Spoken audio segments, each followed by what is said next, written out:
Good morning, guys. Welcome to the podcast. And we are recording on Memorial Day in America. And I'm really happy to have Reuben on the show he's actually in the UK, and he is the founder and CEO of RJM Tax Exemption. He's going to talk to us how he services clients, his business, and it's all about taxes. And really happy to have him on for this sponsored episode. Reuben, welcome. Hi, Chris. Great to be here. Yeah. And briefly introduce yourself, talk about your journey, your background, then we'll get into the meat of the conversation. Yeah, of course. I guess my journey isn't the most conventional of journeys, Chris. So I started off actually as a physical therapist was my first degree. So I have some history in the medical industry like yourself. And yeah, after that, I actually became a science teacher for a while and then a tutor and then an examiner, specialized in biology.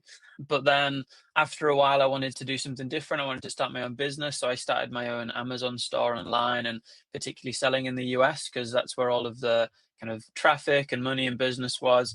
And in doing that and starting my own business and selling products there, I ended up starting my business, as you mentioned today, RJM Tax Exemption, which ultimately helps people like I was 6, 7 years ago who were just starting their journey into e-commerce and were very unfamiliar with all of the sales tax laws, all of those hurdles of being tax exempt, so you don't pay sales tax when you purchase products for resale, but also that you're just compliant in general, and also a little bit on how to transition over if you're not US based and you want to sell in America, because that's quite a big Mm. step for a lot of people as well. Yeah, interesting. And we'll dive into the meat of the conversation. And one thing is talking about is who's your ideal client who comes to work with you? Is it digital nomads? Is it Fortune 500? Is it businesses in the US, Canada, Europe, Asia? Who works with you? Basically, anybody who wants to sell products online in the US, Chris. So we work with clients of all different sizes. So you just need to really be selling and wanting to build a business online, be selling into the US. Okay, excellent. And what is the number one question, or what are the top like three questions they have when somebody's interested in gaining a foothold in the US? What should they be? What are they asking you? What are they frustrated? What do they want? What are they sick and tired of to come and work with you? Yeah, I think people often, if they haven't started yet but are wanting to, they want to know the upfront costs. How costly is it going to be to set up a business initially to get started? And then what are the your tax implications that are going to come with starting a business? Even more so if you're not based in the US, but you have a super successful business, say in Europe or elsewhere, and you want to move to the US, you'll want to know again what are going to be the tax implications of that. So those are probably the two biggest things that come up. And we often have a very easy and simple solution for those, of course. Mhm. Excellent. Talk about the like if you don't know what you're doing, and let's say for example a lot of people listening or watching the podcast, they're high income, and usually or a lot of them are like do it yourself, and they're like, yeah, I don't need advice. What are the potential consequences of not getting proper advice in terms of either you're paying more than you need to, or the authorities are going to come after you, the rules and regulations, etc. Yeah, all of that, Chris. I'm sure people are probably already aware of that. I don't think I need to get out a big stick and start beating people over the head and say, but yeah, you've listed them. The typical ones, as you expect, authorities will put liens on your bank accounts, freeze things, freeze assets, do all sorts. They'll mess up your credit rating, shut your business down. All of the worst case scenarios, we've of course seen them from our point of view where we're sitting. Typically, it starts with milder things than that, and it gives people a chance before they end up in prison. It's not as dramatic as the movies make out, but it can be if people ignore them. And obviously, if you become a really successful business quite quickly and do quite high volumes, then you're going to be more liable for bigger penalties and fines and issues if you don't set up correctly at the beginning. Yeah. So next question I have for you is what is for someone listening and they're like, okay, yeah, I have a e-com business. The first step that they should be doing in terms of being compliant? Yeah, first step would be to try and just educate yourself a little bit. That's what I did back in the day when I started my store, and that's what led me into this business. Go online on our website. We have some great blogs and articles. There's lots elsewhere on other sites, so get a bit of information And then ideally, you want to work with a business like ourselves who will just Yeah. do a free assessment and audit for you and check your liabilities and let you know without you having to pay a penny or do anything. We can tell you what the situation is. But the first steps really are starting to learn about the Nexus laws and rules across all the different states. And what does that mean for your business? Like, when are you going to cross those thresholds? What are those thresholds? What are the different things you can do as a business which trigger those thresholds, which can be a physical thing or a non-physical thing? That's what you want to start to wrap your head around. And also a little bit on how the differences between marketplace facilitators like selling on Amazon will compare to just selling on your own website or on a different platform as well. Interesting. Talk about how a business can achieve sales tax exemption. Okay, yeah. So it shouldn't be really that complicated for a business. Really, you want to look at the supplier you're getting your products from. Let's assume you're getting them from within the US because you're not wanting to import them in now elsewhere because of the tariffs that are crazy. So you want to get some products within the US to resell. When you're buying from a wholesaler or maybe even a retailer because you've got a good kind of margin to work with, you think you can sell those products for a higher price. You want to basically just check that retailer or wholesaler aren't charging you sales tax when you buy those products. Because as a business that's reselling products, you're not liable to have to pay sales tax. It should be the end user who is purchasing the product off you who will pay the sales tax according to whether you need to be charging it, but you shouldn't have to. So really, you just need to get the right resale certificates. So that would be just the case of registering to the right state to get the right sales tax ID, to create the right resale certificate, to give to the suppliers so they can verify it and say, great, we don't have to charge you sales tax. And that will obviously boost your margins massively as a business if you miss that. And that's actually how we started, as hence our name, Tax Exemption, RJM, because a lot of people were doing drop shipping back in the day, wanting to just buy from a retailer and ship it straight to the end user. But the retailers were going to charge them sales tax unless they gave them the right resale certificate. So when they did that, massive boost in margin, we made clients money back very quickly on any price they would have paid for our services. And we still offer that. And it's probably more popular now with maybe print on demand services, like you see with Gelato, where people can just sell a product before they've even got the product, maybe on their website. And once it's already paid for, they go to Gelato, print their brand onto a mug or whatever they've done, and just ship it straight to the client. And that's a really great model if you can make that work and you have a branding or an influence which is strong enough to get those products off the shelf. Yeah. The next question I have for you is because you have Walmart, you have Amazon, I believe Shopify. Shopify is Canada, I believe. Or if you have, for example, like Alibaba, how do you if different listeners or viewers are using these different platforms, how does the sales tax process, registration, exemption process, is it different or is it pretty much just streamlined the same? It's wildly different from retailer to retailer, and you've hit on something quite interesting there, Chris, because I guess people think when we're talking about business in Amazon or these places, we're talking about you selling on them, but people also do buy products off Amazon or off Walmart to sell onwards. And those retailers will basically decide which states they want to have resale certificates from for you to not be charged sales tax when you buy them. So obviously, where the address you're shipping the product to, say California, that will determine the state tax and the sales tax, should I say, of that state that they're going to charge you. So yeah, it's different. It's very different. Often you're looking at around 10 different states that they'll be asking to be fully exempt so you can ship to every single state and not be charged any sales tax. But it's a weird one. Like some retailers will say we want a certificate in every single state that you ship to. And then you Wow. have to obviously work out, is that worth your while to register to all those states and maintain all of those accounts and keep them open to have a tax exemption for your margins? And people will obviously try and pick the retailers where it's a little bit easier to get tax exempt to use if they're going to go down that path. Yeah, because I remember back in the day, like Amazon, there was like no sales tax, and it was like awesome. It was like better than you save yourself. Like here in Texas, you save yourself 8.25%. That's Yeah. significant if you're. But the Yeah. other thing you talked about was just talking about minimums. And so, is it worth your while? Like, for example, what are the minimum e-commerce income and sales tax and IRS rules? At which point, like how big a business should be before they should, obviously if you're doing like less than I'd say I'm just less than 10,000 in sales a year, do you need to go through all of this, or is it like talk about that? Yeah, so I think what you're alluding to there, Chris, more clearly is economic nexus as a law, because that is depending very much on the volume of sales you do, which can either be the volume in just dollars per year, the last 12 months of your business, or it can be the volume of number of units. So that will again vary vastly from state to state. You have some states where you can literally just sell 200 products to that state in a year and you cross the threshold. Others, it's way more. Some it's $100,000. Some it's 500,000. I think the thing which you need to be more careful about is actually physical nexus. So most states, if you store a product at all in a warehouse within their state, then they class you as having physical nexus and needing to collect sales tax straight away, no matter what volume.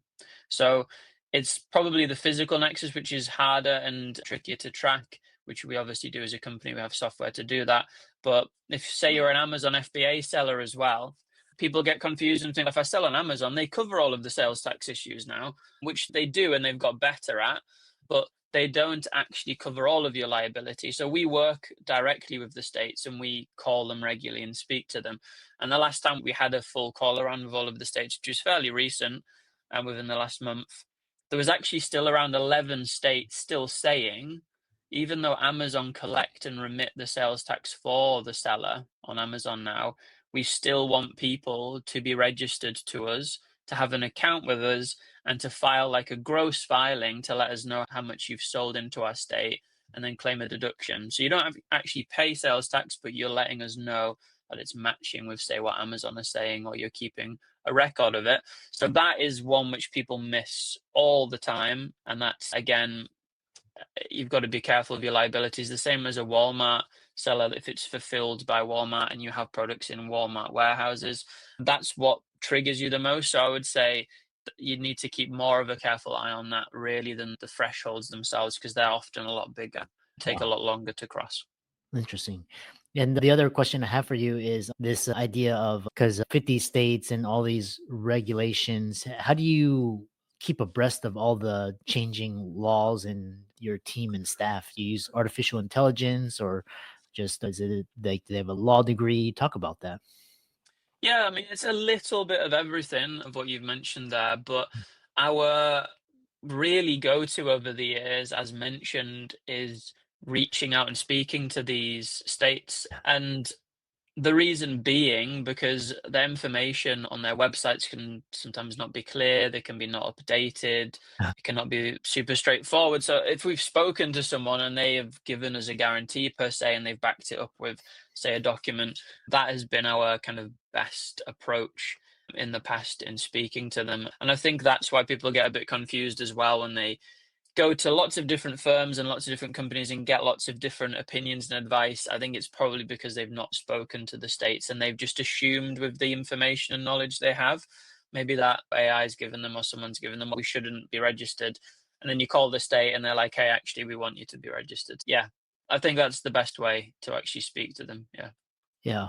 The next question I have for you is obviously because you talked about deductions, and is it possible to avoid paying the IRS? Again, this is not legal advice and we're just conjecturing, but is it possible to avoid paying the IRS even if you're doing like significant amounts? Are there deductions? Is the way your entity is structured? How do you avoid paying the IRS, and or how does the IRS track e-commerce income even if it's not reported? Yeah, of course, you can always do deductions. We again, it's probably quite typical that people are aware of that. There's always tools out there to help people with that. As far as tracking goes, again, a bit of a misconception. People think if I'm just selling online, I've got not got much of a presence and people aren't going to find out. But the IRS have all sorts, and the states, even at a state level, they can track the volume of sales by the platform you're selling on, so they can communicate directly with marketplace facilitators, which they do. They can communicate with payment processors like Stripe. The states are allowed to demand information off them. But bizarrely, even fulfillment centers and shipping companies, again, they can demand information like who is shipping these, what volume is being shipped here, where is it being shipped from. Yeah, there's actually a lot of ways to be caught out, probably more than people are aware of. Yeah.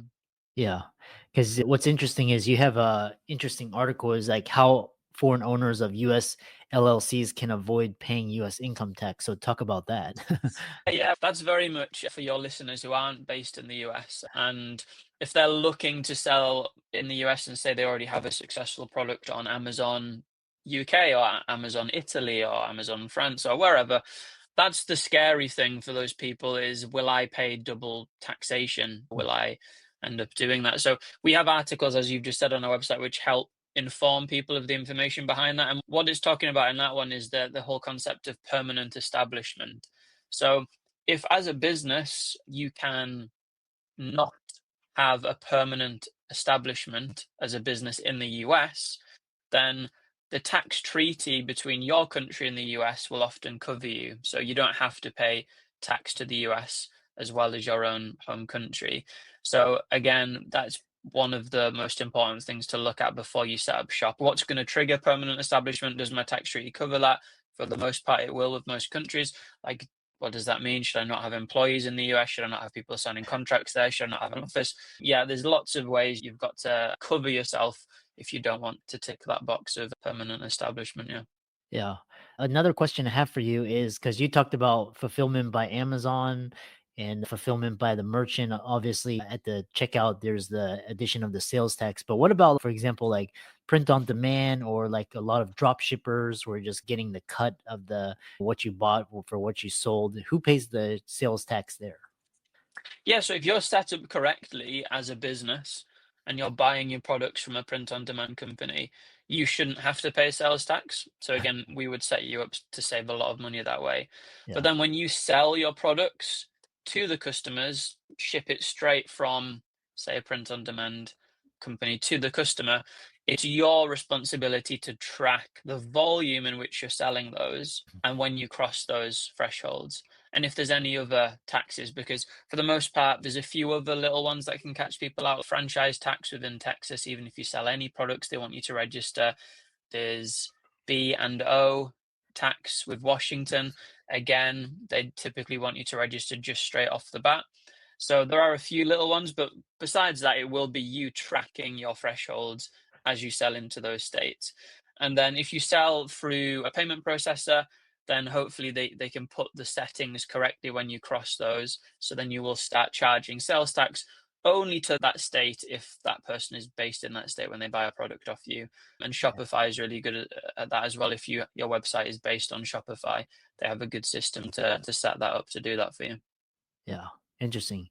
And yeah, because you talked about franchise tax in sounds like certain states, such as, for example, California, Texas. I know Texas, you have one. And then, so again, this is the other question I have for you is how do you, with the amount of just money laundering and like, how do you sniff out whether, like, when businesses come to talk to you, whether they're trying to launder money or just hide their money? Talk about how you do your due diligence with those types of clients.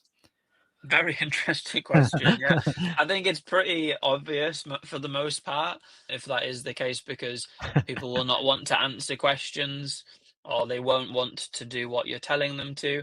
Thankfully, the liability is with them at the end of the day in these scenarios. But I do obviously coming from the UK, I do class myself as a bit of a Sherlock Holmes of an inspector and just trust my gut, Chris. Obviously, we can tell from the land of Sherlock Holmes when there's something up, obviously. But no, in all seriousness, yeah, it's just the obvious red flags, like I say, people not being willing to answer questions, not show your books, not show books to you, should I say, not information, dodging certain questions, all of that kind of stuff. Looking very red and sweaty when you have a Zoom conversation with them about what they've been up to. But yeah, thankfully, it's not my full-time job. It's just a hobby, being an inspector on the side, so it's fine. Yeah. No, it's just interesting because with e-commerce, anybody can now it's very easy to spin up just and just say, oh, I do this and then you're like laundering money or scams and all that. People are pretty creative these days. Yeah, So yeah, yeah, yeah.